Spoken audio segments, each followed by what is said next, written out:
الحمد لله الأول والآخر والظاهر والباطن خلق فسوى وقدر فهدى بيده ملكوت كل شيء وهو يجير ولا يجار عليه أحمده سبحانه وأشكره وأتوب إليه وأستغفره وأشهد أن لا إله إلا الله وحده لا شريك له وأشهد أن محمدا عبده ورسوله صلوات الله وسلامه وبركاته عليه وعلى آله وصحبه ومن تبعهم بإحسان إلى يوم الدين أما بعد وعن معاوية رضي الله تعالى عنه قال سمعت النبي صلى الله عليه وسلم من يريد الله به خيرا يفقهه في الدين۔ عزیز طلبہ، بھائیوں بہنوں، یقیناً آپ لوگ مبارکباد کے مستحق ہیں اور خوش نصیب ہیں آپ لوگ کہ اللہ تعالیٰ نے آپ کو اس دین کی تعلیم کے لیے منتخب کیا، دین کی سمجھ بوجھ حاصل کرنے کے لیے، دین کی فقہ حاصل کرنے کے لیے اللہ تعالیٰ نے آپ کو اس کا موقع دیا، اور یقیناً یہ سعادت کی بات ہے، خوش نصیبی کی بات ہے جو اس پرفتن دور کے اندر بہت کم لوگوں کو میسر آتی ہے۔ آج لوگ دنیا کے پیچھے ہیں، دنیا آگے آگے ہے، لوگ اس کے پیچھے پیچھے، ہر ایک دوسرے سے سبقت لے جانے کی کوشش کر رہا ہے، بڑھنے کی کوشش کر رہا ہے، مادہ پرستی کا دور ہے۔ آج کتنے ہی ایسے لوگ ہیں کہ جنہوں نے بجائے اس کے کہ وہ اپنے پیدا کرنے والے خالق و مالک کو اپنا معبود اور خالق حقیقی سمجھتے، آج کتنے ہی لوگوں نے مال کو، دولت کو اپنا معبود بنا لیا ہوا ہے۔ کتنے ہی ایسے لوگ ہیں جنہوں نے اپنی خواہشات کو اپنا معبود بنایا ہوا ہے۔ اس پرفتن دور کے اندر اگر کوئی دین کی سمجھ حاصل کرتا ہے، اگر کوئی قرآن کریم کو سمجھنے کی کوشش کرتا ہے، اگر کوئی حدیث رسول صلی اللہ علیہ وسلم کو سمجھنے اور اس میں فقہ حاصل کرنے کی کوشش کرتا ہے تو یقیناً یہ اس کے لیے ایک بہت بڑی سعادت کی بات ہے، خوش نصیبی کی بات ہے، اور وہ یہ سمجھے کہ اللہ تعالیٰ نے اس کے ساتھ بھلائی کا ارادہ فرما لیا ہے۔ اتنا ہی کافی ہے کہ آپ اپنے ذہن میں یہ رکھیں، اپنے ذہن میں یہ بات بٹھا لیں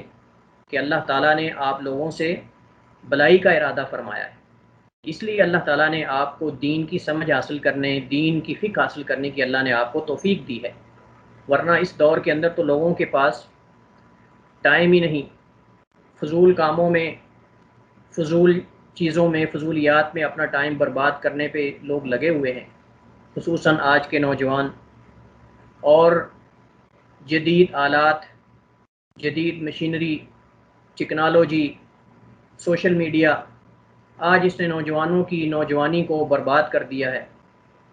اور ہماری نمازیں برباد کر دی ہیں۔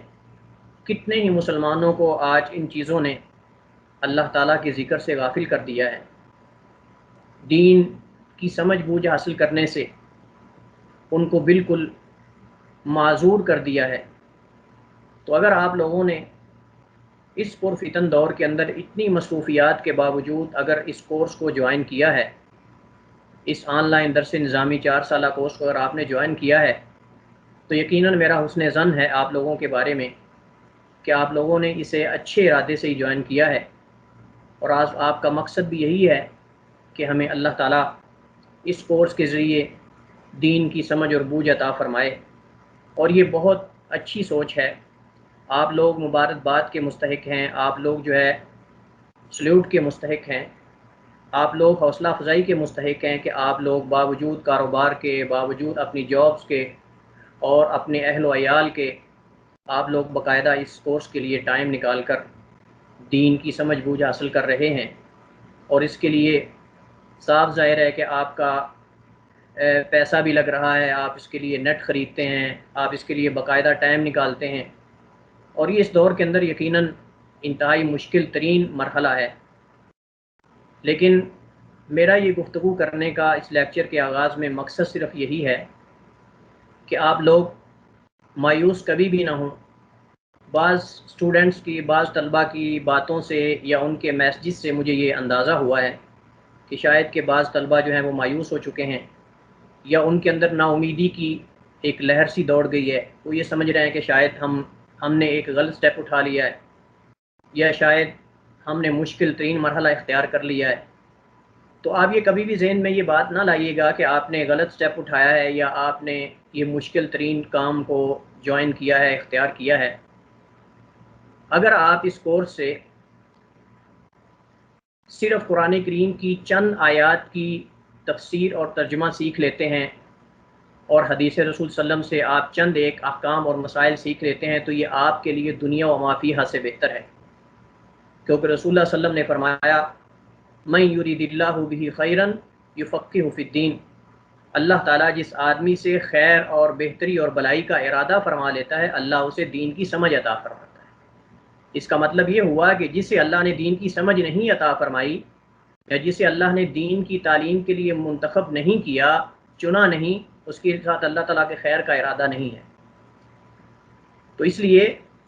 آپ لوگ خوش نصیب ہیں کہ اللہ تعالیٰ نے آپ کو گھر بیٹھے دین کی تعلیم، قرآن کریم کی تفسیر سیکھنے کا موقع دیا ہے، حدیث کو سمجھنے کا موقع دیا ہے، فقہ کو سمجھنے کا موقع دیا ہے۔ اور قرآن وہ کتاب ہے جو ایک ضابطۂ حیات ہے، جس کے بارے میں رسول اللہ صلی اللہ علیہ وسلم نے فرمایا ان اللہ یرفع بہذا الکتاب اقواما ویضع بآخرین، کہ بے شک اللہ تعالیٰ، تو قرآن گویا کہ قوموں کی عزت و ذلت کا معیار ہے۔ قرآن کریم یہ قوموں کی عزت اور ذلت کا معیار ہے اور یہ پیمانہ ہے۔ اگر قومیں اس قرآن کریم کی تعلیمات پر عمل کریں گی تو ان کو اللہ عزت دے گا، دنیا اور آخرت دونوں میں۔ عزیز طلبہ، عزت دنیا کی پراپرٹی جمع کر لینا، دنیا میں بینک بیلنس جمع کر لینا، اولاد کی کثرت اور مال کی کثرت پر فخر کرنا، یہ اصل عزت اور یہ کامیابی نہیں ہے۔ یہ تو دنیا کے لیے ہے، لیکن اصل کامیابی اور عزت یہ ہے کہ آپ کا رب آپ پر راضی ہو جائے اور آپ اللہ کی عبادت کریں تو بصیرت کے ساتھ، بصارت کے ساتھ، سمجھ بوجھ کے ساتھ۔ اس لیے علماء کرام فرماتے ہیں کہ جو اجر ایک عالم کی عبادت کا اس کو ملتا ہے، وہ جاہل کی عبادت کا اس جاہل کو نہیں ملتا۔ جی آپ کے سامنے آج کے لیکچر کا جو ہمارا موضوع ہے وہ 2-3 موضوعات ہیں۔ سب سے پہلا مسئلہ جو ہمارے پاس جس کو ہم پڑھیں گے یا جس کو ہم ڈسکس کریں گے وہ ہے زندہ جانور یا حیوان سے کٹے ہوئے گوشت کا حکم جو ہے، اس سے متعلقہ کچھ مسائل ہیں، انشاءاللہ وہ ہم پڑھیں گے۔ لیکن اس سے پہلے آپ یہ ایک اعلان تنبیہ غور سے پڑھ لیجئے۔ یہ جو نوٹس میں تیار کر رہا ہوں آپ لوگوں کی یہ صرف رہنمائی کے لیے، آسانی کے لیے، اس پہ مجھے بہت زیادہ محنت کرنا پڑتی ہے۔ پہلے میں یہ سب چیزیں عربی میں تیار کرتا ہوں، لکھتا ہوں، جمع کرتا ہوں مختلف فقہ کی کتابوں سے، حدیث کی کتابوں سے، شروحات سے۔ اس کے بعد جو ہے وہ ان کو مجھے اردو ان کی کرنا پڑتی ہے، عربی کی۔ اردو کرنے کے بعد پھر جو ہے وہ میرے پاس لیپ ٹاپ میں جو ہے وہ کمپوزنگ کا بھی کوئی خاص انتظام نہیں، اس کو میں موبائل پہ پہلے لکھتا ہوں اردو کر کے، پھر اس کو کاپی پیسٹ کرتا ہوں میں پاور پوائنٹ پہ، تو کافی مشکلات کا سامنا کرنا پڑتا ہے۔ بہرحال یہ کوئی بات نہیں، اصل مقصد یہ کہ آپ لوگوں کو کچھ مسائل سمجھ آئیں، آپ کے لیے آسانی ہو، آپ کے ساتھ تعاون درکار ہے، اور کوئی مقصد ہے اور کوئی ہمارا مقصود نہیں ہے کہ آپ لوگ جو ہے اس چیز کو مشکل نہ لیں، ٹینشن نہ لیں، نا امیدی نہ اختیار کریں، یا جو ہے وہ ہمت نہ ہاریں۔ مقصد یہی ہے کہ آپ کے اندر یہ جذبہ باقی رہے، جیسے آپ پہلے دن اس کورس کو جوائن کیا تھا جس جذبے کے ساتھ، اسی طرح آپ ہمارے ساتھ اس جذبے کے ساتھ چلیے۔ اور مقصد صرف یہی ہے کہ شاید کہ اللہ تعالیٰ ہماری اس کوشش کی وجہ سے کچھ لوگوں کو دین کی سمجھ بوجھ عطا فرمائے۔ تو یہ کورس میں آپ لوگوں کے لیے تیار کرتا ہوں، یہ نوٹس جو ہیں یہ آپ لوگوں کے لیے تیار کر رہا ہوں، تو یہ صرف آپ تک ہی محدود رہنا چاہیے۔ ان کا کہیں اور کسی دوسری جگہ استعمال کرنا، کسی دوسرے کو دینا، یہ اس کے آپ مجاز نہیں ہیں، یہ صرف کورس کے ساتھ خاص ہیں، اور آپ اس کو کورس کے لیے استعمال کریں گے، کسی اور کو آپ میری اجازت کے بغیر جو ہے وہ نہیں دے سکتے۔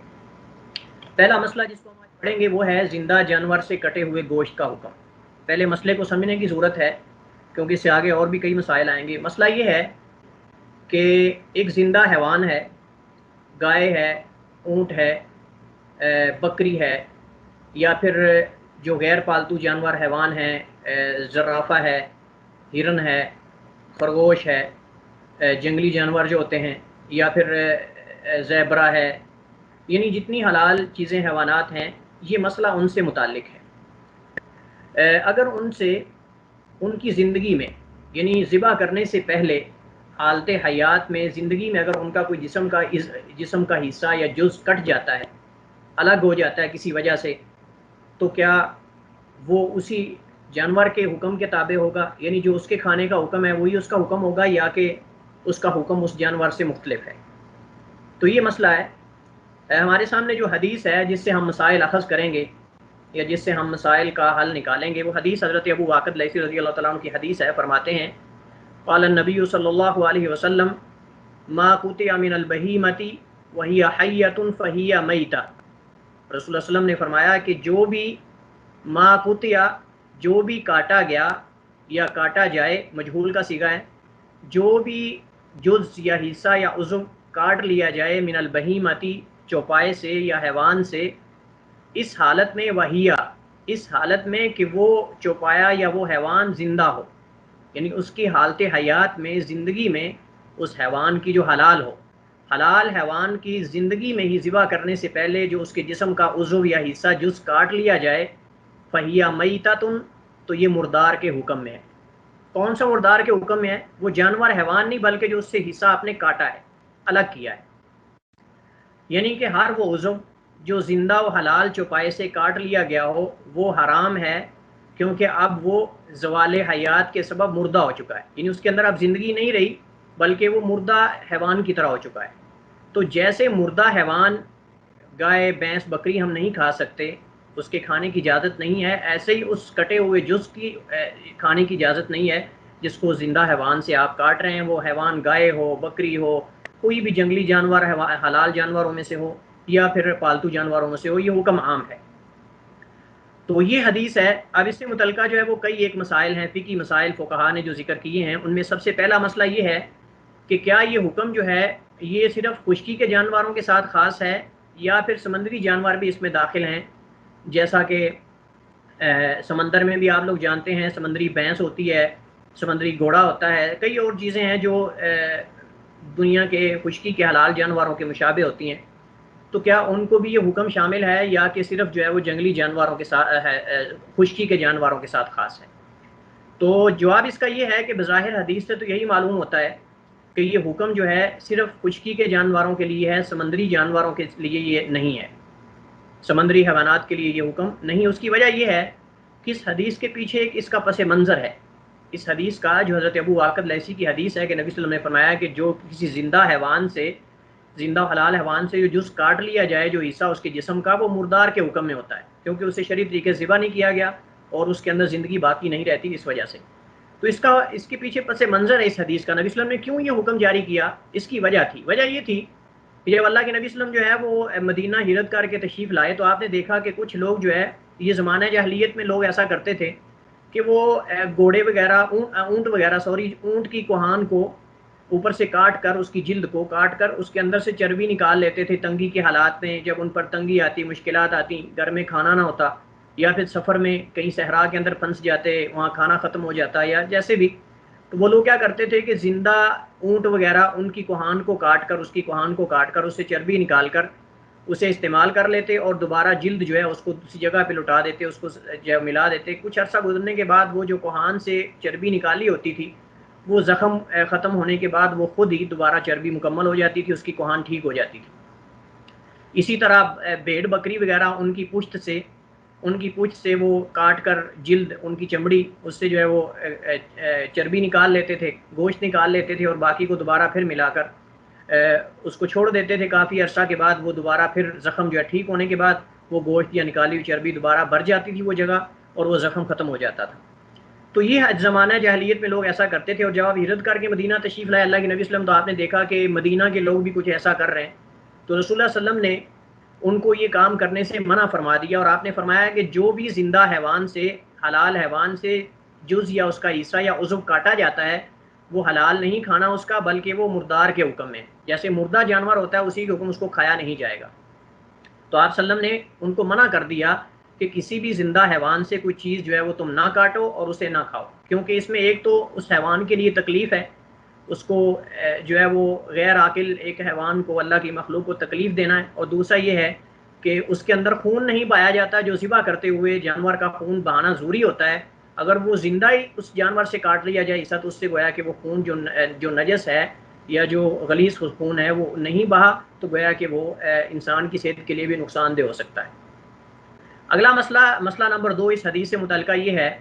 کہ کیا یہ حکم یعنی اس کے جسم کے کٹنے کا یا اس کا حصہ کٹ جانے کا یہ کسی کے کاٹنے کے ساتھ خاص ہے، یا پھر کسی بھی طریقے سے وہ اگر الگ ہو جاتا ہے؟ مثلا اگر آدمی نہیں کاٹتا لیکن کوئی شکار کا کتا کاٹ لیتا ہے، شکاری کتا، یا اس کو گولی لگنے سے وہ کٹ جاتا ہے، یا کسی چیز کے ساتھ اٹکنے سے، چھری وغیرہ لگنے سے، کسی اور چیز کے لگنے سے، پتھر وغیرہ لگنے سے وہ کٹ جاتا ہے، یا کہ بکری اوپر سے گرتی ہے کسی اونچی پہاڑی سے، تو اونچی جگہ سے، تو اس کے گرتے گرتے کوئی اس کا جسم کا حصہ الگ ہو جاتا ہے، تو کیا اس صورت میں بھی وہ اس حکم میں داخل ہوگا، یا کہ صرف انسان کاٹے تو پھر وہ مردار ہے لیکن باقی صورتوں میں وہ حلال ہے؟ نہیں۔ تو جو حدیث سے واضح ہو رہا ہے وہ یہی ہے کہ جس حالت میں بھی، جس صورت میں بھی زندہ انسان سے زندہ حیوان سے اگر کوئی اس کا حصہ کٹ جاتا ہے، بکری، بھیڑ، گائے وغیرہ سے، تو وہ کٹا ہوا حصہ جو ہے وہ مردار کے حکم میں ہے اور اسے کھانا جائز نہیں ہے جیسا کہ اس کا مردار ہے۔ مسئلہ نمبر 3 اس حدیث سے متعلقہ یہ ہے کہ یہ تو ہے کہ وہ خود کٹ جائے، یہ تو ہے کہ وہ خود کٹ جائے اور انسان جو ہے وہ اس پر بسم اللہ نہ پڑے، لیکن اگر کسی شکاری نے کسی آدمی نے، شکار کرنے والے نے شکاری کتا چھوڑا کسی خرگوش کے اوپر، اور وہ اس نے بسم اللہ، کسی آدمی نے شکاری کتا چھوڑنے سے پہلے بسم اللہ پڑھ کر کتا چھوڑ دیا،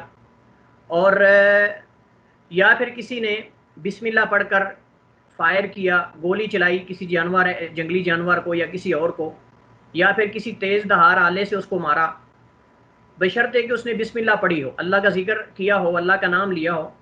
تو اس کے یہ چیز مارنے سے یا شکاری کتے کے چھوڑنے سے اگر اس جانور کا آدھا حصہ الگ ہو جاتا ہے، ایک جز نہیں، ایک عضو نہیں، بلکہ اگر اس کا آدھا حصہ ہی الگ ہو جاتا ہے، مثال کے طور پہ اگر آپ نے شکاری کتا چھوڑا ہے، جو شکار کرنے والا کتا ہوتا ہے، اس کے لیے حدیث کے اندر واضح صراحت موجود ہے کہ اگر آپ شکاری کتے کو بسم اللہ پڑھ کر چھوڑتے ہیں اور اگر وہ جانور آپ کے پہنچنے سے پہلے مر جاتا ہے، شکاری کتا اس کو پکڑ لیتا ہے اور وہ مر جاتا ہے ذبح کرنے سے پہلے تو وہ جانور حلال ہے، کیونکہ آپ نے بسم اللہ پڑھ کر شکاری کتے کو چھوڑا ہے۔ اسی طرح اگر آپ فائر کسی چیز کو کرتے ہیں، کسی پرندے کو یا کسی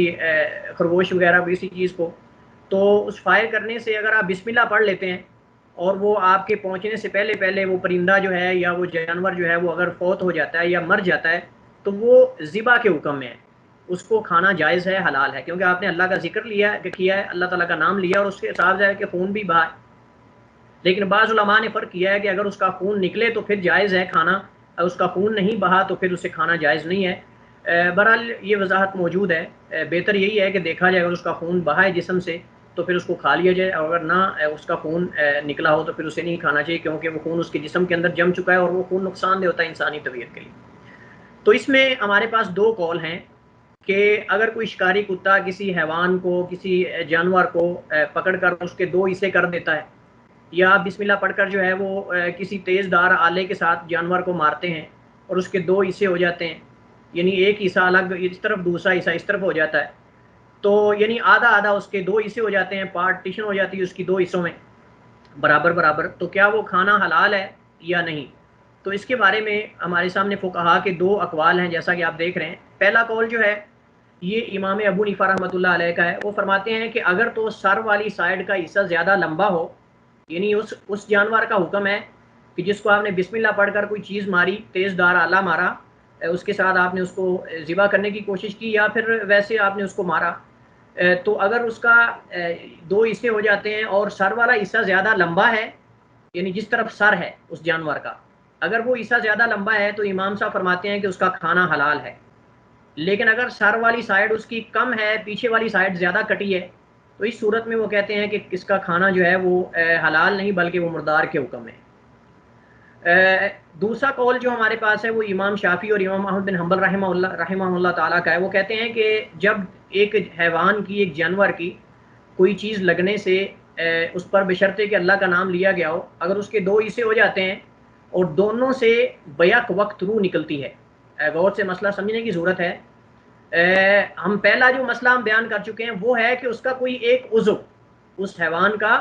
کوئی ایک عضو یا کوئی ایک اس کا جو ہے وہ جز یا حصہ کٹتا ہے. لیکن اس میں جو ہے اس میں یہ ہے کہ وہ آدھا حصہ اس کا کٹ جاتا ہے. تو کیا اس صورت میں اس کا کھانا حلال ہے یا نہیں؟ تو آپ جانتے ہیں کہ جب کسی حیوان کا، کسی جانور کا آپ دو حصوں میں اس کو کاٹ دیں گے تو اس کی روح بیک وقت دونوں حصوں سے قبض ہو جائے گی. اس کی روح جو ہے، اس کی روح وہ دونوں حصوں سے جو ہے وہ ایک ہی وقت میں خارج ہوگی.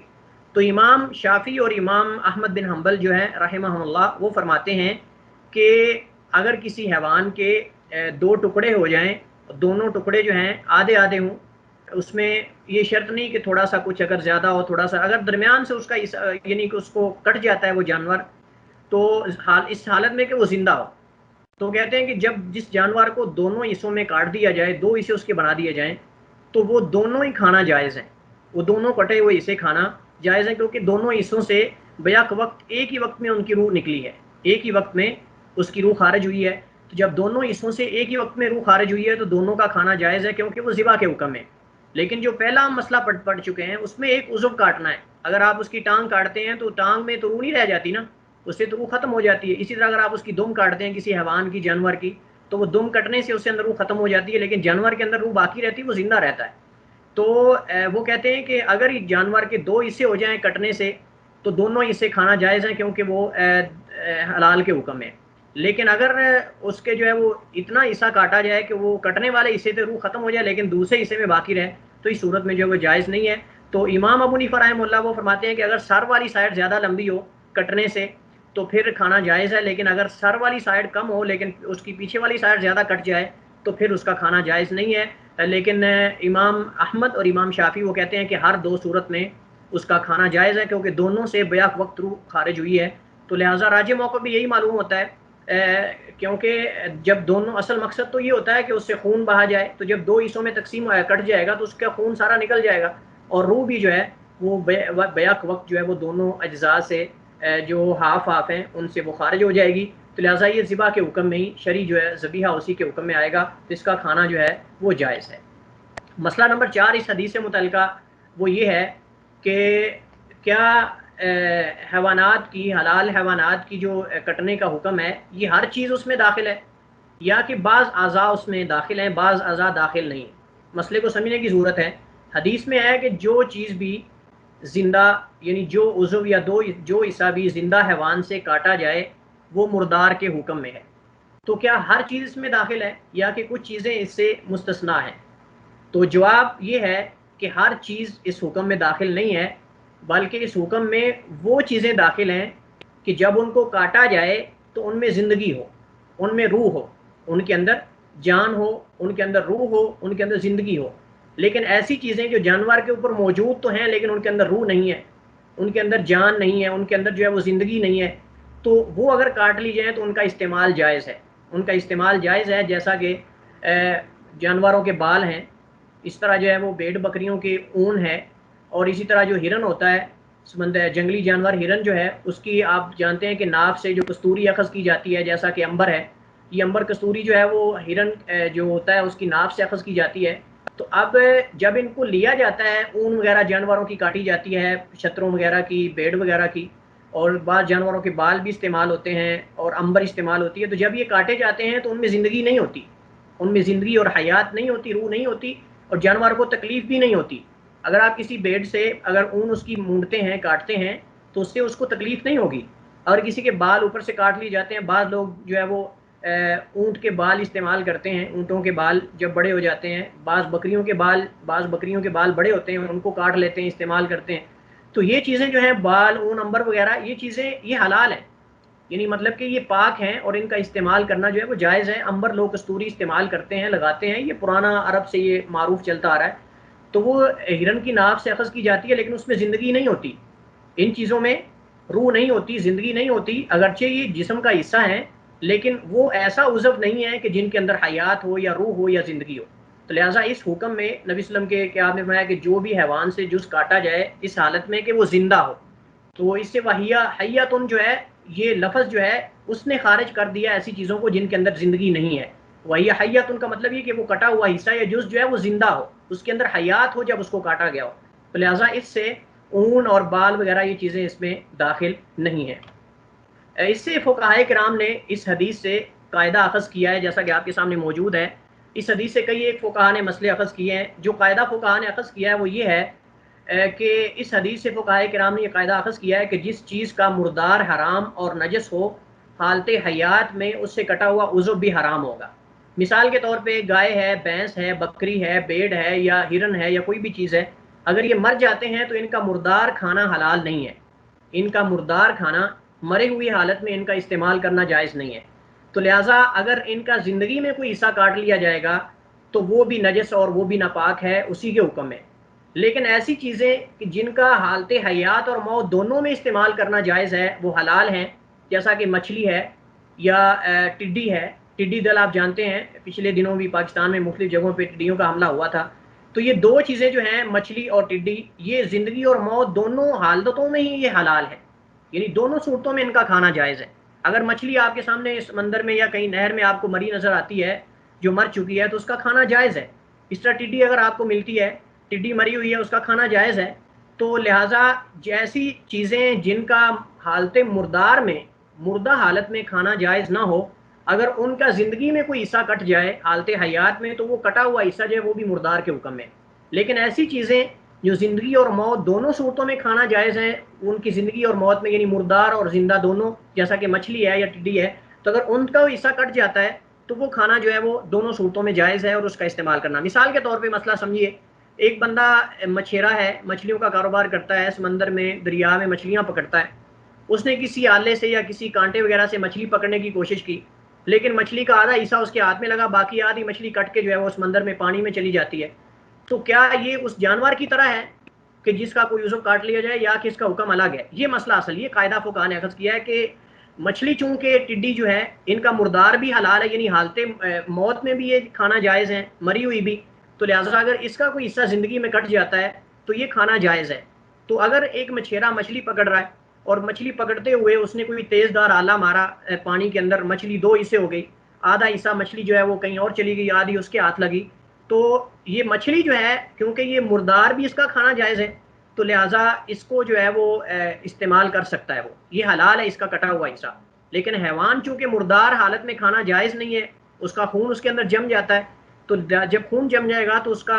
ذبح نہیں کیا گیا اس کو، لہٰذا اسے کھانا جائز ہے. لیکن مچھلی کو ذبح کرنے کی ضرورت ہی نہیں ہے، یہ پہلے اللہ تعالیٰ کی طرف سے ذبح شدہ ہے. اس طرح ٹڈی جو ہے یہ بھی اللہ تعالیٰ کی طرف سے اس کی اجازت ہے کیونکہ اس کے اندر خون نہیں ہوتا، اصل مقصد تو خون پانا ہوتا ہے.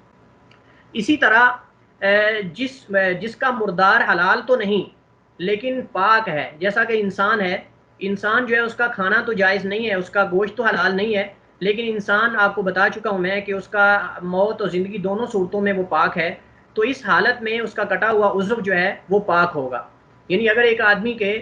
جسم کا کوئی حصہ کٹ جاتا ہے اس کی زندگی میں ہی، اس کا ہاتھ کٹ جاتا ہے، انگلی کٹ جاتی ہے، تو کیا یہ انگلی جو ہے یہ پاک ہے یا ناپاک ہے؟ اصل یہ مسئلہ ہے. تو اس میں فقہا کہتے ہیں کہ جس کا مردہ حالت میں پاک ہونا ثابت ہو تو اگر اس کی زندگی میں کوئی چیز کٹ جاتی ہے تو وہ بھی پاک ہوگی. تو انسان چونکہ زندگی اور موت دونوں حالتوں میں پاک ہے لیکن حلال تو نہیں، چونکہ اس کو کھایا تو نہیں جاتا اس کا گوشت، تو لہٰذا جس کا مردار حلال تو نہیں لیکن پاک ہے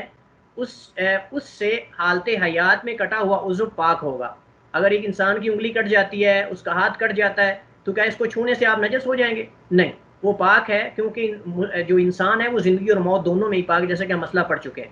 یہاں آپ سے ایک سوال ہے، جس کو جواب آتا ہو وہی جو ہے وہ اسپیکر اپنا آن کر کے، ہیڈ فون اپنا جو ہے وہ اس کو آن کر کے جواب دے سکتا ہے. سوال یہ ہے کہ فقہائے کرام نے اس مسئلے کو نجاستوں یا پانیوں کے باب میں کیوں ذکر کیا ہے؟ حالانکہ مسئلہ تو یہ شکار کے بارے میں یا جانوروں کے بارے میں ہے، لیکن اس کو پانی کے بیان میں کیوں ذکر کیا گیا ہے؟ پانیوں کے بیان میں کیوں ذکر کیا گیا ہے؟ یہ مسئلہ تو شکار کے مسائل سے متعلقہ ہے. السلام علیکم. جی وعلیکم السلام. استاد محترم، یہ اصل میں جو ہے باڈی کا حصہ بن جاتا ہے خوراک کی وجہ سے، تو شاید اس وجہ سے جو ہے شامل کیا ہے، تو یہ اب عبادت پہ اثر ہو جاتا ہے اس کی وجہ سے۔ نہیں، یہ اس کا جواب نہیں، اور کوئی؟ السلام علیکم، السلام علیکم وعلیکم السلام ورحمۃ اللہ۔ استاد محترم، جو یہ ان کی ہم یہ اس طرح پڑھ رہے ہیں نا کہ جو کٹا ہوا حصہ ہوگا جاندار کا تو وہ مردار ہوگا اور وہ ساتھ میں ناپاک بھی ہوگا، تو اگر جی وہ پانی میں چلا جائے گا تو پانی ناپاک ہو جائے گا، اگر اس کا رنگ بو ذائقہ چینج ہو جائے گا۔ لیکن اگر جی اگر کسی انسان کا کٹا ہوا حصہ وہ پانی میں چلا جائے، چونکہ وہ پاک ہے اس وجہ سے پانی پاک ہی رہے گا، اس وجہ سے اس میں شاید ذکر ہے۔ جی، احسنت احسنت، گریٹ، زبردست، ماشاء اللہ۔ جعفر، آپ کا نام جعفر ہے؟ جی جی اس طرح۔ جی ماشاء اللہ، بہت اچھا جواب دیا ہے جعفر بھائی نے۔ جواب یہی ہے کہ فقہائے کرام نے اس جانوروں سے کٹے ہوئے ٹکڑے یا عضو کو اس پانی کے باب میں اس لیے ذکر کیا ہے کہ اس کا حکم کیا ہے۔ اگر یہ حصہ کٹ جاتا ہے، کٹ کر پانی میں گر جاتا ہے، تو کیا آیا وہ پانی پاک ہوگا یا ناپاک ہوگا؟ تو یہ اصل مسئلہ، اس وجہ سے اس کو یہاں ہم ذکر کر رہے ہیں کہ اگر کسی پانی میں کسی زندہ حیوان کا، وہ اونٹ ہو، گائے ہو، بکری، اس کا کوئی گوشت کا حصہ کاٹ کر، اس کا عضو کاٹ کر اگر پانی میں ڈال دیا جائے تو اس پانی سے وضو کرنا جائز نہیں ہے، کیونکہ وہ خون جو ہے اس کے اندر موجود وہ نجس ہے اور ناپاک ہے، تو لہٰذا وہ پانی بھی ناپاک۔ لیکن اگر کسی انسان کی انگلی وغیرہ کٹ کر گر جائے گی، اس کا کوئی حصہ اگر کٹ جاتا ہے اس پانی کے اندر، تو وہ پاک ہے، کیونکہ انسان جو ہے وہ زندگی اور موت دونوں میں پاک ہے۔ تو بالکل رائٹ، آپ کا جواب بالکل درست ہے، بارک اللہ فیک۔ اگلا مسئلہ ہم پڑھتے ہیں، وہ یہ ہے کہ دو مردار حلال ہیں۔ دو مردار حلال ہیں، کون سے دو مردار ہیں؟ ویسے تو یہ ہے کہ جتنی بھی مردار چیزیں ہیں وہ ناپاک ہیں اور حرام ہیں، لیکن شریعت اسلامیہ نے دو چیزوں کو حالت زندگی اور حالت موت دونوں میں حلال قرار دیا ہے۔ پہلی چیز جو ہے وہ مچھلی ہے، اور دوسری چیز جو ہے وہ ٹڈی ہے۔ ہمارے سامنے حدیث موجود، آپ دیکھ رہے ہیں، عبداللہ بن عمر رضی اللہ عنہ کی حدیث ہے کہ رسول اللہ صلی اللہ علیہ وسلم نے فرمایا احلت لنا میتتان الحوت والجراد، کہ اللہ تعالیٰ نے ہمارے لیے، یعنی حلال کر دی گئی ہمارے لیے دو مردار چیزیں، دو مردار ہمارے لیے حلال کر دیے گئے، پہلی مچھلی اور دوسری جو ہے والجراد ٹڈی ہے۔ یہ حدیث سنن ابن ماجہ اور احمد کی روایت ہے، اور اس حدیث کو بعض علماء نے جو ہے وہ معلول قرار دیا ہے، اس میں علتیں ذکر کی ہیں۔ ایک علت تو یہ، وہ کہتے ہیں کہ یہ حدیث عبداللہ بن عمر کا قول ہے، نبی صلی اللہ علیہ وسلم سے مرفوع ثابت نہیں ہے۔ جو موقوف ہوتی ہے وہ حدیث ہوتی ہے کہ جو صحابی جو ہے وہ اس کا قول ہو، یعنی صحابی جو ہے وہ اپنی طرف سے کوئی بات بیان کرے، یہ نہ کہہ کہ مجھے رسول اللہ صلی اللہ علیہ وسلم نے بیان کیا ہے۔ اور مرسل یہ ہوتی ہے کہ بعض علماء نے کہا کہ یہ حدیث مرسل ہے، یعنی کسی تابعی نے یا تبع تابعی نے حدیث نبی صلی اللہ علیہ وسلم سے بیان کی ہو، کیونکہ آپ لوگ جانتے ہیں کہ جو تابعین ہیں انہوں نے صحابہ سے سنا ہے، اللہ کے نبی صلی اللہ علیہ وسلم سے نہیں سنا، اللہ کے نبی صلی اللہ علیہ وسلم سے ملاقات انہوں نے نہیں کی ہوتی، تو اگر وہ کوئی حدیث بیان کرتے ہیں اللہ کے نبی صلی اللہ علیہ وسلم سے، تو اس حدیث کا حکم مرسل ہوگا، وہ مرسل ہوگی۔ تو مرسل حدیث کا حکم یہ کہ جب تک اس کا کوئی دوسرا طریق یا دوسری سند نہیں آ جاتی جو مرفوع ہو، تو وہ ضعیف کے حکم میں ہوتی ہے۔ لیکن موقوف جو ہے، موقوف بھی اگرچہ مرفوع حدیث میں سے ضعیف کے حکم ہے، لیکن اگر قول صحیح ہے صحابی کا تو اس سے ہم کسی دوسری مرفوع حدیث میں اس سے فائدہ اٹھا سکتے ہیں۔ تو لہٰذا بعض علماء نے، جیسا کہ امام دار قطنی وغیرہ دیگر ائمہ نے کہا کہ حدیث موقوف ہے عبداللہ بن عمر پر، ان کا قول ہے۔ بعد نے کہا کہ نہیں، عبداللہ بن عمر کے شاگردوں میں سے کسی نے جو ہے اس کو نبی صلی اللہ علیہ وسلم کی طرف مرفوع کیا، عبداللہ بن عمر نے اس کو مرفوع نہیں کیا۔ بہرحال راجح موقف یہی ہے کہ یہ چار صحابہ سے حدیث منقول ہے، صرف عبداللہ بن عمر سے نہیں بلکہ تین اور صحابہ سے بھی جو ہے وہ حدیث یہ منقول ہے مختلف طرق سے، لہٰذا تمام طرق کو ملا کر جو ہے حدیث یہ مرفوع کے حکم میں اور صحیح حدیث ہے، جیسا کہ بعض علماء نے، معاصرین نے اس کو صحیح کہا ہے۔ تو اور یہ قدیم فقہا کے یہاں بھی یہ مسئلہ معروف ہے اور اس کو فقہا فقہ کی کتابوں میں ذکر کرتے ہیں۔ تو جو مردار مچھلی ہے اس کے حلال ہونے کے بارے میں، کیا ہر صورت میں ہی حلال ہے یا کچھ صورتیں علماء کرام نے مستثنا کی ہیں؟ تو پہلا قول اس میں دو قول ہمارے پاس ہیں۔ پہلا قول جو ہے وہ جمہور علماء کرام کا ہے، وہ یہ ہے کہ مچھلی ہر حال میں ہی حلال ہے۔ ہر حال سے مراد یہ ہے کہ آپ کو سمندر میں آپ گئے، دیکھا آپ نے سمندر کے کنارے پر پڑی ہوئی ہے، یا پھر آپ پانی میں چل رہے ہیں تو اچانک آپ کے سامنے مچھلی پھولی ہوئی، اس کا جسم پھول چکا ہے، وہ تر جاتی ہے، تیر کر اوپر آ جاتی، تو کیا وہ حلال ہے؟ تو بعض علماء نے فرق کیا ہے کہ اگر سمندر پھینکے گا تو پھر حلال ہے، لیکن اگر سمندر نہیں پھینکے گا، اگر خود اتر جاتی اوپر پھول کر موت کی وجہ سے، تو وہ ناپاک ہے، یعنی وہ حلال نہیں ہے۔ جیسا کہ دوسرا قول امام ابو حنیفہ رحمۃ اللہ علیہ کا، وہ فرماتے ہیں کہ اگر سمندر باہر پھینک دے تو حلال ہے، یعنی مری ہوئی مچھلی اگر سمندر پھینک دیتا ہے تو حلال، لیکن اگر وہ خود مر کر اوپر تیر جاتی ہے پھول کر تو پھر اس کا کھانا مکروہ ہے، حرام نہیں۔ آپ کو میں نے بتایا تھا کہ مکروہ حرام میں فرق یہ ہے کہ اگر کوئی مکروہ کا جو ہے وہ ارتکاب کرتا ہے کسی مکروہ کام کا، تو وہ گناہ گار نہیں ہوتا لیکن قابل ملامت ہے، اس کو ملامت کیا جائے گا لیکن گناہ گار نہیں ہوتا. جیسے کسی کو ڈانٹ پلانا ہوتی ہے یا کسی کو ہم کہہ دیتے ہیں اگر تو نے ایسا کیا تو میں ایسا کر دوں گا, صرف دھمکی دیتے ہیں آپ, تو گویا کہ جو مکروہ ہے, مکروہ فعل ایسے ہوتے ہیں کہ ان کے اندر آدمی گناہ گار نہیں ہوتا لیکن گناہ تک پہنچنے کا خدشہ ہوتا ہے. اگر بار بار مکروہ کاموں کا ارتکاب کرتا رہے گا تو ممکن ہے وہ گناہ کا مرتکب ہو جائے, اس وجہ سے اس کے اندر ملامت ہوتی ہے لیکن انسان گناہ کا مرتکب نہیں ہوتا. تو وہ فرماتے ہیں کہ اگر سمندر خود پھینک دے مچھلی کو تو پھر اس کا کھانا جائز ہے, لیکن اگر سمندر خود نہ پھینکے, آپ کو سامنے اچانک پانی میں مچھلی جو ہے پھولی ہوئی, موت کی وجہ سے, مرنے کی وجہ سے پھول چکی ہے, تو لہٰذا جب وہ پھول جاتی تو اس کے اندر بدبو پیدا ہو جاتی ہے, تو اس کا کھانا جو ہے وہ جائز نہیں ہے. تو دونوں اقوال میں سے کون سا قول درست ہے؟ امام ابو حنیفہ رحمہ اللہ جو انہوں نے استدلال کیا ہے آنے والی حدیث سے, جو بھی حدیث ہم پڑھیں گے انشاءاللہ, کہ صحابہ جو ہے وہ سفر میں تھے تو اچانک سمندر نے ایک مردار مچھلی پھینکی تو انہوں نے اس کو کھایا. تو انہوں نے کہا کہ اگر وہ پھینکے گا سمندر تو پھر جائز ہے, اگر پھینکے گا نہیں باہر تو پھر وہ اگر خود تر جاتی اوپر تیر جاتی موت کی وجہ سے تو اس کا کھانا جائز نہیں. لیکن راجح موقف یہی ہے کہ دونوں صورتوں میں اس کا کھانا جائز ہے. آپ کو جہاں بھی مردار مچھلی مل جاتی ہے اس کا کھانا جائز ہے. یہ الگ بات ہے کہ آپ کی طبیعت مانتی یا نہیں مانتی,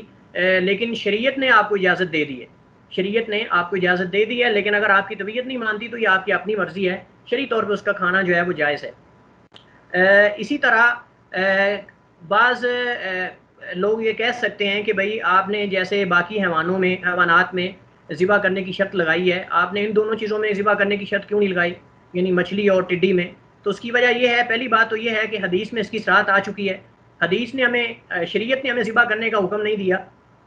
اور دوسری بات یہ ہے کہ اس میں اللہ تعالیٰ کی حکمت ہے, اس میں اللہ تعالیٰ کی حکمت اور اس میں ایک کوئی وجہ ہے, اور وہ یہ ہے کہ جانور ذبح کرنے کا اصل مقصد ان سے نجس اور جمع شدہ فاسد خون خارج کرنا ہوتا ہے, اس کا اخراج ہوتا ہے. کہ جب ہم جانور ذبح کرتے ہیں تو اس کا اصل مقصد یہ ہوتا ہے کہ ان کے اندر سے جو فاسد خون ہوتا ہے, جو نجس خون ہوتا ہے, اس کو خارج کر دیا جائے ذبح کرنے سے, جو کہ انسانی صحت کے لیے نقصان دہ ہوتا ہے. جیسا کہ جدید سائنس نے میڈیکلی طور پر بھی کئی ڈاکٹرز حضرات نے یہ تحقیق پیش کی ہے کہ جو جانوروں کا جب ذبح کرتے ہوئے خون نکلتا ہے, بہایا ہوا خون, یہ انسانی طبیعت کے لیے, انسانی جسم کے لیے بہت نقصان دہ ہوتا ہے, اس لیے اسے استعمال کرنا جائز نہیں ہے. تو لہٰذا شریعت کے ساتھ ساتھ جو ہے وہ سائنس نے بھی اس کی جو ہے وہ تائید کر دی ہے, تو لہٰذا وہ جسم کے لیے نقصان دہ ہوتا ہے. تو اصل مقصد یہ ہوتا ہے کہ وہ خون جو ہے جانور سے خارج کیا جائے, اس کا اخراج مقصد ہوتا ہے. لیکن جو ٹڈی ہے اور مچھلی, اس میں خون نہیں ہوتا, پہلی بات تو یہ ہے اس میں خون نہیں ہوتا جو بہایا جائے. جب خون ہی نہیں تو اس کو بہایا کیوں جائے گا, تو پھر بہانے کا شریعت نے حکم نہیں دیا. دوسری بات یہ ہے کہ ایک تو اس میں خون نہیں ہے, اور دوسرا یہ ہے کہ اگر کسی مچھلی میں, بعض بڑی مچھلیاں ہوتی ہیں جیسا کہ امبر ہے یا کئی اور مچھلیاں بڑی ہوتی ہیں, ان میں خون بسا اوقات ہوتا بھی ہے. تو اگر کوئی کہے کہ جس مچھلی میں خون ہو کیا اس کو ہم ذبح کریں, اس کا خون بہائیں, نہیں. شریعت نے جب حکم دیا ہے عام مچھلی کا, ہر مچھلی کا حکم اس میں عام ہے. اس کی وجہ یہ کہ جو شریعت جس نے ہمیں اس کے کھانے کا حکم دیا ہے, اللہ تعالیٰ کی ذات شارع ہے, جو شریعت کو وضع کرنے والی ذات ہے, وہ رسول اللہ صلی اللہ علیہ وسلم کے ذریعے اللہ تعالیٰ نے ہمیں بتا دیا ہے. تو جب اللہ تعالیٰ نے ہمیں اس مچھلی کے کھانے کی اجازت دی ہے, اس کو ذبح کرنے کا حکم نہیں دیا, تو وہ زیادہ بہتر جانتی ذات اللہ تعالیٰ کی کہ ہمارے لیے نفع کس میں ہے اور نقصان کس میں ہے. تو یقیناً اس میں ہمارا کوئی نقصان نہیں ہوگا, اس لیے شریعت نے ہمیں مچھلی کے کھانے کا حکم دیا, ذبح کرنے کا حکم نہیں دیا, بغیر ذبح کے کھانے کی اجازت دی ہے. اور اس میں مچھلی عام ہے, حوت کا لفظ ہے, یا جو ہے وہ سمک کے بعض حدیث میں الفاظ ہیں, تو دونوں صورتوں میں اس کا کھانا جائز ہے.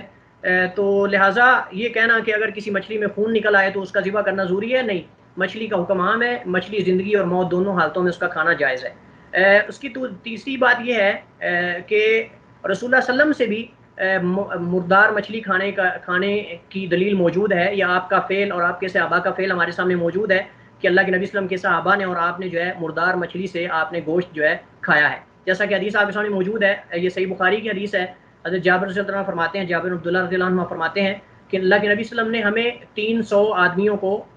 300 سواروں کو ایک مہم پر بھیجا, ایک اہم کام کے لیے بھیجا. اور اس وقت ہمارے جو امیر تھے لشکر کے, حضرت ابو عبیدہ تھے رضی اللہ عنہ. حضرت ابو عبیدہ جو ہیں یہ اشرا و مشرا صحابہ میں سے ہیں, اور ان صحابہ میں جن کو اللہ کے نبی صلی اللہ علیہ وسلم نے جو جنت کی بشارت دی ہے, اور یہ وہ صحابی ہیں جن کو اللہ کے نبی صلی اللہ علیہ وسلم نے فرمایا کہ امین و ہادی الامہ, کہ میری امت کے جو اگر امین, ہر امت میں ایک امین ہوتا ہے, امانت دار ہوتا ہے, اور میری امت کا امین اور امانت دار آدمی وہ حضرت ابو عبیدہ ہیں. اور ان کے فضائل جو ہے وہ لا تعد ولا تحصیٰ, شمار نہیں کیے جا سکتے, لا تعداد بے شمار ان کے فضائل ہیں, احادیث کے اندر, کتب سیرت کے اندر, تاریخ کے اندر موجود ہیں. اصل ہمارا یہ موضوع نہیں ہے. تو حضرت ابو عبیدہ جو ہیں اس لشکر کے امیر تھے. تو مسند احمد کی روایت میں ہے کہ اللہ کے نبی صلی اللہ علیہ وسلم نے ان کو ایک توشہ دیا جس میں کھجوریں بند کر کے دیں. تو یہ کیا کرتے تھے، حضرت ابو عبیدہ ان کو کھجوریں دیتے تھے، کھاتے تھے، تقسیم کر دیتے ان پر، لیکن حتیٰ کہ کھجوریں ختم ہو گئیں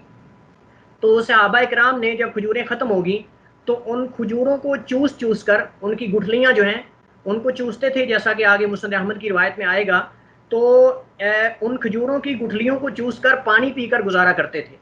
حتیٰ کہ جب گٹھلیاں بھی قابل استعمال نہ رہیں تو فرماتے ہیں حتیٰ اکلنا الخبطہ، کہ ہم نے درختوں کے پتے جھاڑ جھاڑ کر ان کو کھانا شروع کر دیا. ہم نے درختوں کے پتے ان کو جھاڑ کر ہم نے کھانا شروع کر دیا تاکہ اپنی بھوک کو مٹا سکیں. تو آپ یہاں دیکھیے، یہاں ہمارے پاس ایک وقت کے لیے رکنا ضروری ہوگا. آپ دیکھیں کہ صحابہ کی حالت کیا تھی. اللہ کے نبی صلی اللہ علیہ وسلم کے صحابہ جو ہیں کس قدر غربت میں تھے، کس قدر افلاس میں تھے، لیکن انہوں نے اللہ کے دین کی ترویج سے اور دعوت سے اور توحید سے اور اللہ کا پیغام اور اللہ کا اعلاء کلمت اللہ کے لیے وہ کسی کام سے بھی پیچھے نہیں ہٹے. آپ اس حدیث سے اندازہ لگا سکتے ہیں کہ کس قدر سے صحابہ نے مشکلات کا سامنا کیا اور کیسے کھجور کی گٹھلیاں چوس چوس کر جو ہے وہ گزارا کرتے تھے، اور درختوں کے پتے کھا کھا کر جو ہے انہوں نے ہمارے تک اللہ کا دین پہنچایا. بلکہ ایک حدیث میں ہے کہ حضرت عمر فاروق رضی اللہ عنہ فرماتے ہیں کہ غزوہ ذات الرقاع کے اندر، غزوہ ذات الرقاع ایک ایسا غزوہ ہے کہ جس کے اندر صحابہ کے پاس پاؤں میں پہننے کے لیے جوتیاں بھی نہیں تھیں، پاؤں میں پہننے کے لیے جوتے بھی نہیں تھے کہ وہ ان کو پہن سکیں، سواریاں نہیں تھیں. غزوہ ذات العسرہ، غزوہ تبوک کے اندر، جنگ تبوک کے اندر صحابہ کی حالت یہ تھی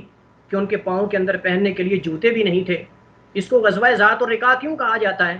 کہ ایسی جنگ، ایسا غزوہ جس میں صحابہ نے پاؤں میں کپڑے کی ٹاکیاں باندھ کر،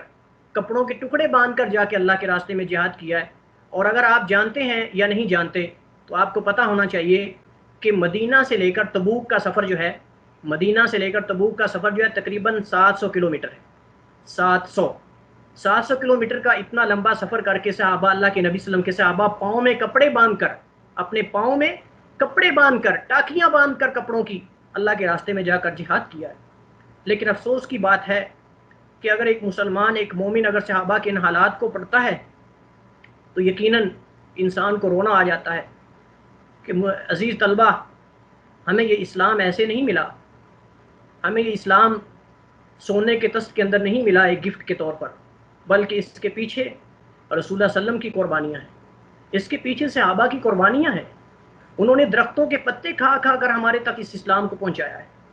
انہوں نے مشکلات، اپنے بچے ذبح کروائے، اپنے مال اور جان قربان کیے اس اسلام کی خاطر، پھر جا کے ہمارے تک یہ اسلام پہنچائے. لیکن افسوس کی بات ہے،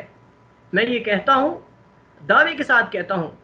کہ جس کے دل کے اندر ذرہ بھی ایمان ہوگا وہ کبھی اللہ کے نبی کے صحابہ کے بارے میں تبرہ بازی نہیں کرے گا. وہ ان صحابہ کے بارے میں اپنی زبان کو نہیں کھولے گا جن صحابہ نے اللہ کی راہ میں جہاد کیا اور درختوں کے پتے کھا کر گزارا کیا،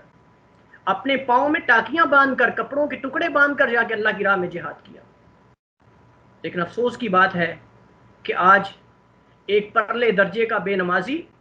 بنگی، شرابی، نبی صلی اللہ علیہ وسلم سے عشق کا دعویٰ کرنے والا، نبی کی آل سے محبت کا دعویٰ کرنے والا، لیکن آج ان نبی کے صحابہ پر تبرہ بازی کرتا ہے، آج ان کو برا بھلا کہتا ہے کہ جنہوں نے اپنے ماں باپ کو چھوڑ دیا، مکہ چھوڑ کر، اپنی جائیدادوں کو چھوڑ کر، اپنے ماں باپ کو چھوڑ کر اللہ کی راہ میں ہجرت کی. اور یہ حدیث آپ دیکھ رہے ہیں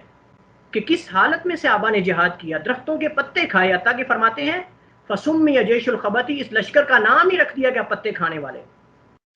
تو فرماتے ہیں کہ جب اس حالت کو ہم پہنچ گئے کہ ہمارے پاس سب کچھ ختم ہو گیا تو اللہ تعالیٰ نے سمندر کو حکم دیا، تو سمندر نے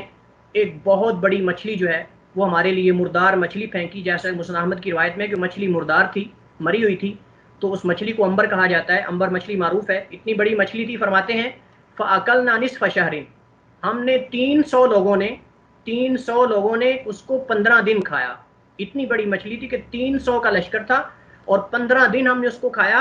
وَدَّهَنَّا بِوَدَكِهِ، اور ہم نے اس کی چربی کو پگھلا کر اپنے جسموں پر ملا، بطور تیل کے اس کو چربی کو پگھلا کر اس سے ہم نے تیل نکال کر اپنے جسموں پر ملا. حتیٰ صلحت اجسادنا، حتیٰ کہ ہمارے جسم جو ہے وہ مضبوط ہو گئے، قوی ہو گئے. اور فرماتے ہیں کہ حضرت ابو عبیدہ رضی اللہ عنہ نے، صحابی رسول نے، اس کی لمبائی چوڑائی کو جاننے کے لیے اس کی جو ریڑھ کی ہڈی ہوتی ہے اس مچھلی کو اس کو کھڑا کر کے اس کے نیچے سے گھڑ سوار کو گزارا. تو اتنی بڑی مچھلی تھی کہ اس کی اگر ہڈی کو ریڑھ کی ہڈی کو کھڑا کیا گیا تو اس کے نیچے سے گھڑ سوار گزر گیا. اتنی بڑی مچھلی تھی. اور ایک حدیث میں آتا ہے کہ اس کی آنکھ جو تھی اس کی آنکھ میں ایک پورا آدمی بیٹھ سکتا تھا. اس کی آنکھ کے اندر ایک پورا آدمی جو بیٹھ سکتا تھا. تو یہ اللہ تعالیٰ کی طرف سے صحابہ پر جو ہے وہ ایک نعمت تھی. تو اس میں یہ ہے کہ جیسا کہ مسند احمد کی روایت میں ہے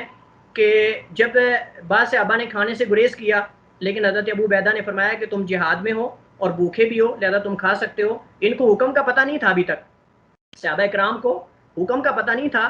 کہ اس کا کھانا مردار جائز ہے, لیکن انہوں نے صرف اس وجہ سے کھایا کہ ہم جہاد میں ہیں اور بھوک بھی لگی ہوئی ہے تو بھوک میں تو مردار کھانا جائز ہے. تو لیکن جب نبی وسلم کے پاس آئے مدینہ میں تو سارا واقعہ بیان کیا تو اللہ کے نبی وسلم نے صحابہ کی حوصلہ افزائی کے لیے آپ نے فرمایا کہ کیا تمہارے پاس مچھلی کا کوئی حصہ باقی ابھی تک ہے جو تم نے ابھی رکھا ہو اپنے پاس؟ تو فرماتے کہ ہاں ہمارے پاس کچھ حصہ باقی ہے. تو ہم نے اللہ کے نبی وسلم کی طرف بھیجا اس مچھلی کا کچھ حصہ, تو آپ وسلم نے فاکل امین ہوں آپ نے اس سے کھایا. تو اس حدیث سے پتہ چلتا ہے کہ صحابہ کرام نے اللہ کے نبی صلی اللہ علیہ وسلم نے اپنی زندگی میں مردار مچھلی سے کھایا ہے اور یہ کھانا اس کا جو ہے وہ جائز ہے. تو یہ تھے اس مردار کے بارے میں اور زندہ جانوروں سے کٹے ہوئے اعضاء کے بارے میں احکام. انشاءاللہ اگلے لیکچر میں ہم پڑھیں گے نجاست لگے کپڑوں میں نماز پڑھنے کے احکامات. صاحب کتاب نے اس کو مختصر ذکر کیا ان مسائل کو, لیکن میں نے کوشش کی ہے کہ تھوڑا زیادہ وضاحت کے ساتھ اور دیگر مسائل کو اس کے اندر شامل کیا جائے. تو مسئلہ پڑھنا تو آج تھا ہم نے, لیکن چونکہ مسئلہ تھوڑا سا وہ تفصیل طلب ہے, وضاحت طلب ہے, اس لیے انشاءاللہ کل ہم اس کو پڑھیں گے. تو اسی پر اکتفا کرتے ہیں. اللہ تعالیٰ ہمیں جو ہے وہ سیکھا ہے اللہ ہمیں اس پہ عمل کرنے کی توفیق عطا فرمائے. اگر کسی طالب علم کے پاس جو ہے وہ کوئی سوال ہو تو آپ سوال کر سکتے ہیں,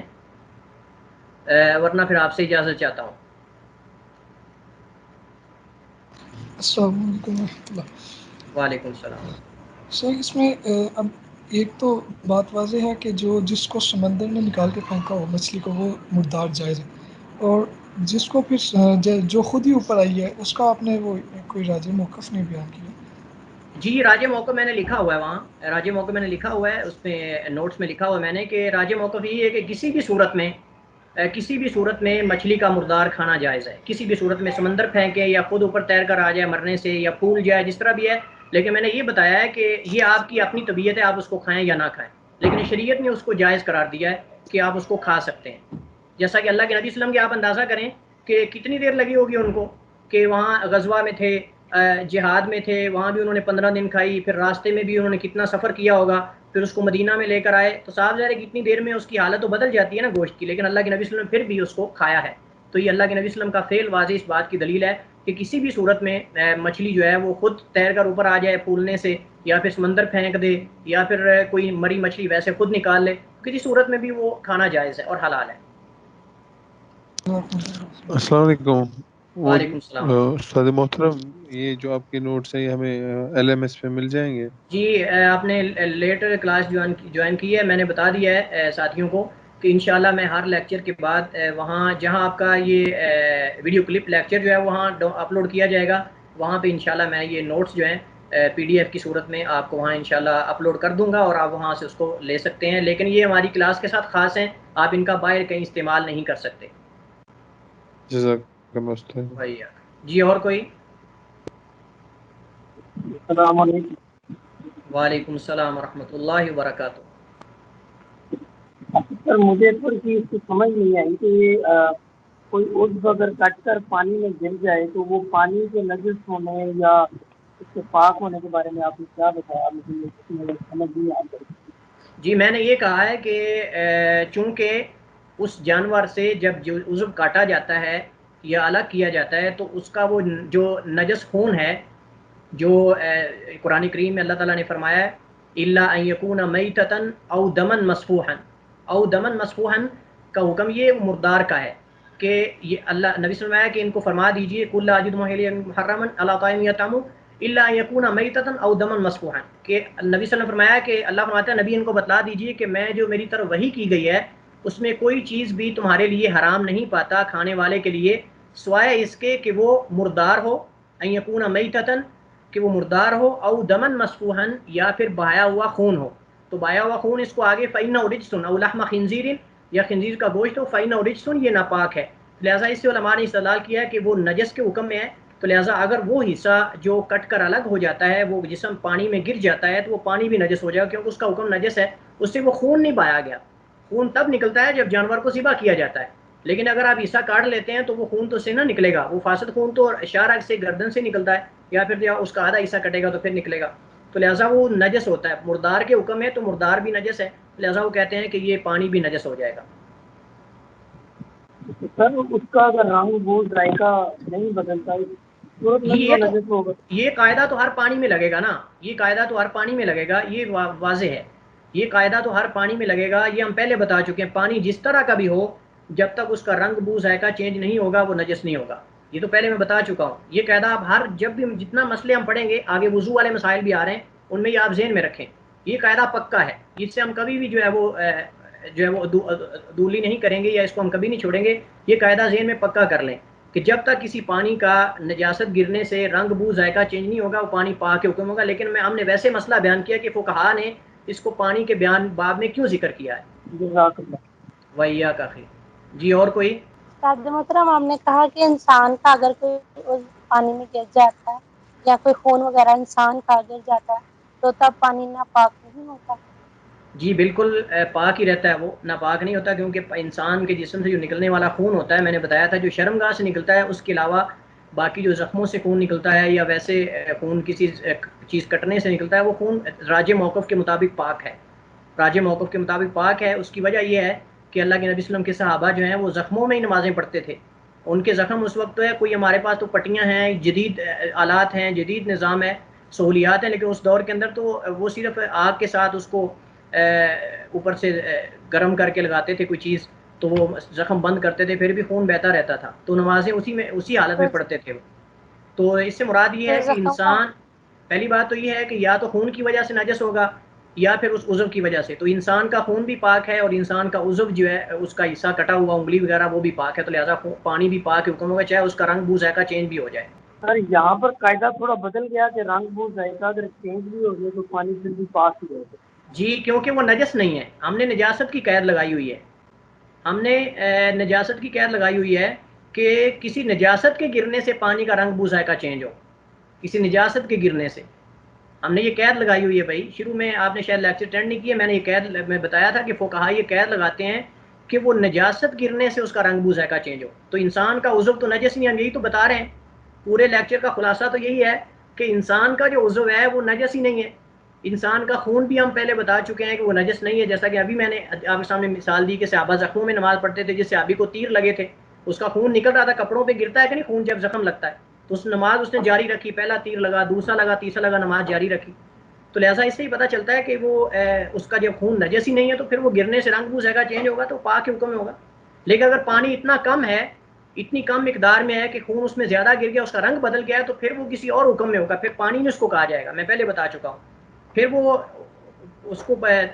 پانی کے حکم میں نہیں ہوگا بلکہ اس کو کوئی اور نام دیا جائے گا۔ وہ اگر زیادہ خون ہے تو خون کے حکم میں ہوگا، اور اگر کم خون ہے تو پھر پانی کے حکم میں ہوگا۔ وہی میرے خیال ہے آپ کی کلاس شروع ہو چکی ہے، دوسری کلاس تو اصل میں آج کچھ تھوڑا سا آپ کو دوسری کلاس بھی لیٹ ہوگی، اور پہلے 10 منٹ کچھ تھوڑا سا علم کی فضیلت پر میں نے کوشش تھی کہ کچھ گزارشات آپ کی خدمت میں جو ہے وہ کر دوں، اس وجہ سے تھوڑا سا ہم لیٹ ہو گئے۔ انشاءاللہ کل سے ہم پورے ٹائم پر شروع کریں گے، کوشش کریں آپ کلاس استاد محترم کو بھی بتائیں، عبدالقوی لقمان صاحب کو بھی، کہ وہ جلدی ختم کر دیں۔ اگر سارے اساتذہ ایسے ٹائم پہ ختم کریں گے تو آسانی ہوگی سب کے لیے، لیکن اگر ہر ایک استاد جیسے میں ابھی لیٹ کر رہا ہوں، میرے بعد والے لیٹ کریں گے، پہلے والے لیٹ کریں تو مسئلہ سارا جو ہے وہ خراب ہو جائے گا۔ تو اسی پہ اکتفا کرتے ہیں، اللہ تعالی ہمیں علم و عمل کی جو ہے وہ توفیق عطا فرمائے، علم سیکھنے کی، اس پہ عمل کرنے کی۔ جزاکم اللہ خیرا، بارک اللہ فیکم، السلام علیکم ورحمۃ اللہ وبرکاتہ۔